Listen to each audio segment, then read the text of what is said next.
नमस्कार मित्रांनो, मी आहे आज जनशताब्दी एक्सप्रेस मध्ये आणि जनशताब्दी एक्सप्रेस मध्ये फक्त रिझर्वेशन आहे, जनरल तिकीट चालत नाही. जनरल तिकीट जर तुम्ही काढून बसले तरी विदाऊट तिकीट म्हणून तुम्हाला फाईन मारण्यात येतो. ही गाडी हिंगोली ते मुंबईकडे जाणारी असते आणि जर तुम्ही हिंगोली परभणी पासून जनरल तिकीट काढून बसले तरी तुम्हाला 380 रुपये औरंगाबाद पर्यंत फाईन मारण्यात येतो. आणि जर मुंबई पर्यंत तुम्हाला जायचं असेल तर 500 रुपयाची फाईन मारून तुम्ही याच्यात बसू शकता. सामान्य माणसासाठी ही गाडीच बनलेली नाहीये. तुम्हाला जवळपास या गाडीत 2 तरी डबे पाहिजे जनरल, कारण की गोरगरीब जे जनरल तिकीट काढताय त्यांची फजिती होणार नाही. ते सरळ सरळ जनरल डब्यामध्ये बसू शकतात. मागे आणि पुढे 2 डबे पाहिजे. रेल्वे प्रशासनाने याच्याकडे लक्ष द्यायला पाहिजे. चांगली गाडी आहे, सिटिंग गाडी आहे, सुपरफास्ट एक्सप्रेस आहे, जनशताब्दी चांगली गाडी आहे, 1 नंबर चालते. या गाडीत जवळपास डेली 300-400 खाली असतात. तर हे प्रशासनाचे एका प्रकारे नुकसान आहे. तर जनरल तिकीट पाहिजे. सामान्य माणसासाठी ही गाडी नाही, सामान्य माणसाने करायचं काय? अशा गाड्यामध्ये जनरल डबे मागे आणि पुढे पाहिजे. 100% तुम्ही फाईन मारा, काय अडचण नाही. मग जनरल डबे द्या ना लोकांसाठी, हे महत्वाचे आहे. बघू शकता तुम्हाला मी दाखवतो, पुढे डबे खाली आहे याचे. डेली प्रवास करणारे मला एक वकील साहेब भेटले, माधव पंडित. बघू आपण ते काय त्यांचं म्हणणं काय या गाडीबद्दल. सर नमस्कार. नमस्कार. काय नाव सर आपलं? ऍडव्होकेट माधव पंडित. अच्छा, त्या गाडीबद्दल काय म्हणणं आहे आपलं? गाडीबद्दल गाडी चांगली आहे, परंतु हिंगोली जिल्ह्यातून हिंगोलीहून सुरू झालेली ही एकच गाडी आहे मुंबईसाठी. अच्छा, परंतु सगळी गाडी ही याच्यामध्ये एकही जनरल डबा नाही, पूर्ण रिझर्वेटेड गाडी आहे. रिझर्वेशन गाडी असून पूर्ण गाडी खाली आपण बघू शकता. जर हिला जनरल सीट असते तर या गाडीमध्ये प्रवासी वाढले असते. प्रत्येक स्टेशनवर अनाउन्सिंग केली जाते की पूर्ण गाडी रिझर्वेशन असल्यामुळे याच्यामध्ये कुणीही बिना रिझर्वेशन वाल्यांनी बसू नये. रिझर्वेशन आहे तेवढे बसते, पण ज्या ठिकाणी एकच गाडी फक्त मुंबईसाठी आहे आणि पूर्ण रिझर्वेशन आहे, त्यामुळे तिथल्या प्रवाशांची सोय होणार नाही.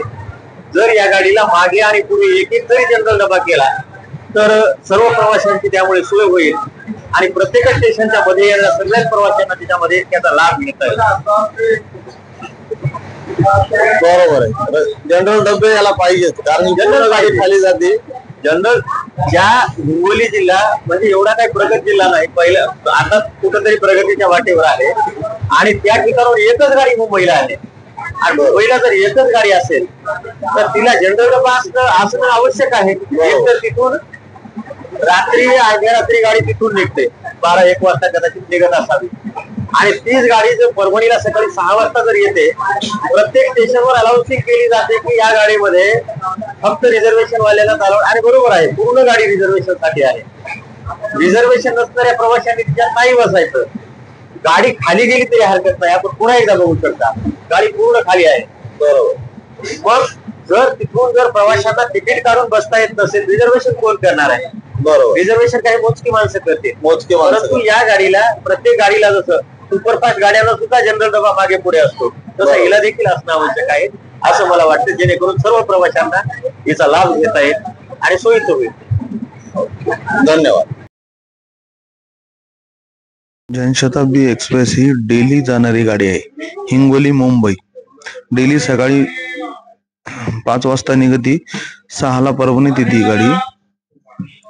6ला परभणीहून निघती. याला स्टेशन बी कमी आहे, खूप सुपरफास्ट आहे, चांगली चालणारी गाडी आहे. मग डेली याचे रिझर्वेशन खाली असतात. तुम्ही रिझर्वेशन पाहायला तर भेटणार नाही.